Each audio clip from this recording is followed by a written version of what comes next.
France Bleu, second tour des élections législatives, émission spéciale. 6h52, Sébastien Berriot, notre invité, le secrétaire général de Force ouvrière dans les Pyrénées-Orientales, Jérôme Capdevielle. Bonjour Jérôme Capdevielle. Bonjour. 3 députés En Marche dans le département qui vont donc défendre la réforme du Code du travail voulue par Emmanuel Macron. Est-ce que vous serez vigilant ?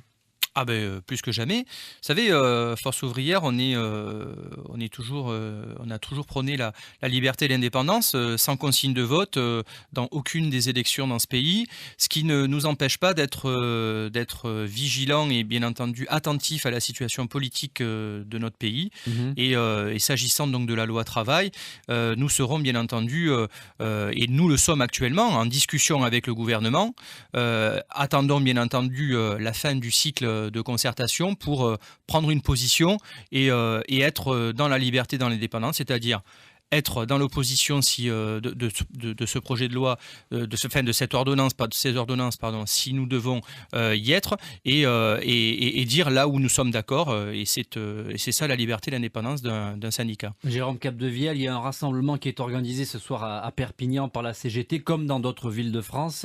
Vous appelez aussi à ce rassemblement ou pas ? Non, en ce qui nous concerne, on considère que on ne peut pas, on n'est pas naïf, vous savez, et on n'est pas non plus suspicieux par rapport au gouvernement. Mais ceci étant, quand on est en phase de concertation, on n'est pas dans l'anticipation de la finalité de cette concertation. Donc aujourd'hui, mon organisation syndicale discute avec le gouvernement sur ces ordonnances loi travail, et derrière, donc, nous prendrons nos positions quand nous aurons réellement la finalité de cette concertation. Et avec une telle majorité avec lui, on imagine qu'Emmanuel Macron va être plus libre pour imposer sa réforme.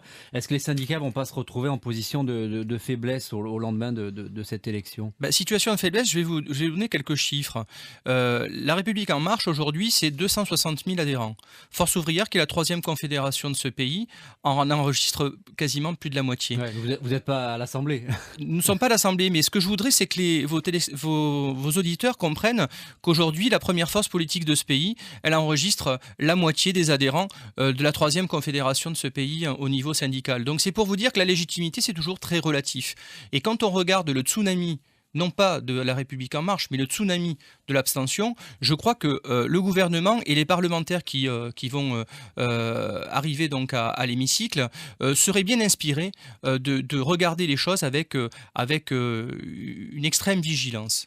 L'élection de Louis Alliot, c'est l'information principale ce matin dans le département. Comment vous réagissez à Force ouvrière ? Je ne la commenterai pas de manière politique. La seule chose qui me navre, c'est que beaucoup de nos concitoyens aujourd'hui sont dans la désespérance. Je ne leur jette pas la pierre, je peux les comprendre parce qu'aujourd'hui dans ce département il y a énormément de souffrance et que vous savez, l'enjeu numéro 1 de demain, c'est à la fois retrouver la voie de l'emploi, et derrière, c'est de retrouver aussi une certaine crédibilité de la parole politique et de l'action politique. Et c'est là-dessus que moi, j'en appelle vraiment aux nouveaux élus et à ce gouvernement. C'est d'essayer donc d'avoir un raisonnement équilibré et pas toujours dans un seul sens. Il faut redonner espoir à ses habitants et à ce pays. Merci Jérôme Capdevielle d'être venu ce matin sur France Bleu Roussillon. Je rappelle que vous êtes le secrétaire général de Force ouvrière dans le 66.